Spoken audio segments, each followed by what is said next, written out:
ताजमहल दुनिया के 7 वंडर्स में से एक and arguably the most beautiful monument on earth, India के रिच आर्ट और कल्चर का एक फेमस एग्जाम्पल। इसीलिए तो इसे कहा जाता है ब्रांड एम्बेसडर ऑफ इंडिया, जिसके बारे में फेमस हिस्टोरियन बयार टेलर ने लिखा, अगर इंडिया में कुछ ना होता तो सिर्फ ताजमहल अकेला काफी होता दुनिया को आकर्षित करने के लिए। लेकिन फिर क्यों सुप्रीम कोर्ट ने यह कह दिया कि Taj Mahal should be destroyed if cannot be protected.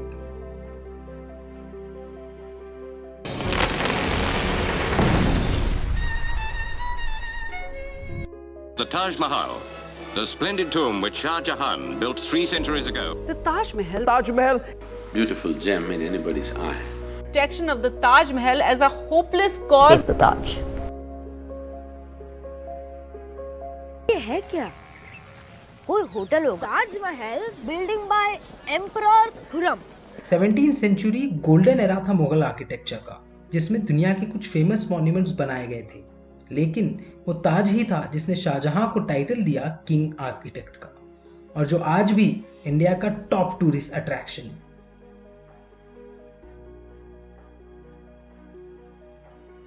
Unfortunately Yogi Adityanath का ऐसा मानना नहीं है।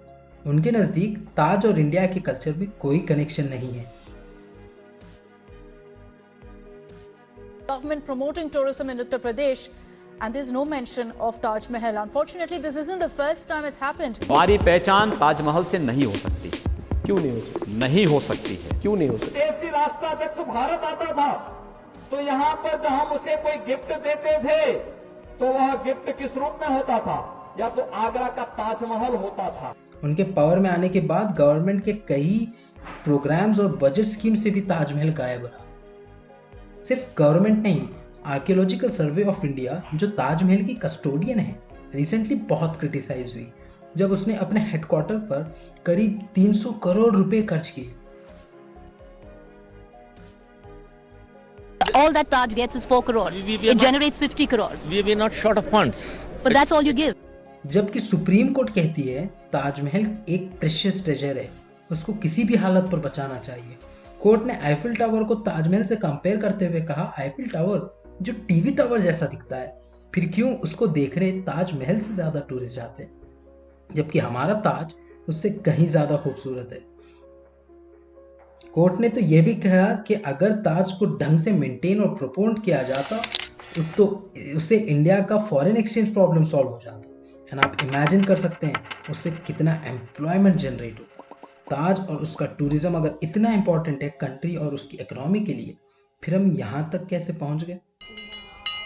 Brij Khandelwal and his friends gather on the banks of the Yamuna every day and pray that the government delivers before it's too late.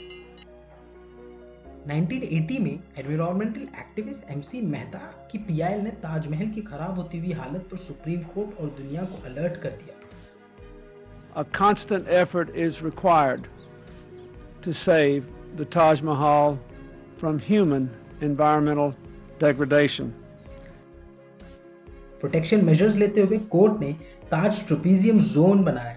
ये करीब 10,000 square feet area है, जिसमें कई रिस्ट्रिक्शंस प्लेस किए गए और पोल्यूटिंग इंडस्ट्रीज को इसके बाहर शिफ्ट होने के लिए कहा गया। पर उसके बावजूद आज ये दुनिया का सबसे पोल्यूटेड एरिया है, क्योंकि सुप्रीम कोर्ट ने एक क्लियर डायरेक्शन जो दिखाया था, एडमिनिस्ट्रेशन उसको फॉलो नहीं कर पाया। जहां एयर पोल्यूशन इंडस्ट्री से निकलती हुई पॉइजनस गैसेस ताजमहल के व्हाइट मार्बल को बर्बाद कर रही हैं, तो दूसरी तरफ वाटर पोल्यूशन ताज के फाउंडेशंस को वीक कर रहा है, क्योंकि यमुना रिवर जो ताज के लकड़ी के फाउंडेशन को सपोर्ट करने के लिए चुनी गई थी, आज एक ओपन गटर बन गई है। जयपुर और अहमदाबाद की तरह आगरा को वर्ल्ड हेरिटेज सिटी डिक्लेयर करने की बात सुप्रीम कोर्ट ने बहुत पहले कही थी। और क्यों नहीं, जब आपके पास 3 यूनेस्को वर्ल्ड हेरिटेज साइट्स हो और डजन हिस्टोरिक मॉन्यूमेंट्स हो। आखिर में कोर्ट ने सजेस्ट किया कि एटलीस्ट कुछ हिस्सों को हेरिटेज सिटी का टैग दे दो और एक विजन डॉक्यूमेंट बनाने का ऑर्डर दिया, जिसमें ताजमहल को फ्यूचर जनरेशंस के लिए प्रिजर्व करने का सॉलिड एक्शन प्लान। 2 साल से ज्यादा वक्त बीत गया, कोर्ट के कहने के बावजूद कोई एक्शन प्लान पब्लिसाइज नहीं हुआ। ताज की कंडीशन डिटोरिएट होती जा रही है और गवर्नमेंट आगरा में एयर प्यूरिफायर वैन डिप्लॉय करने और मेट्रो इनॉग्रेट करने पर सेलिब्रेट कर रही है। So rightly said, India is wasting away a treasure.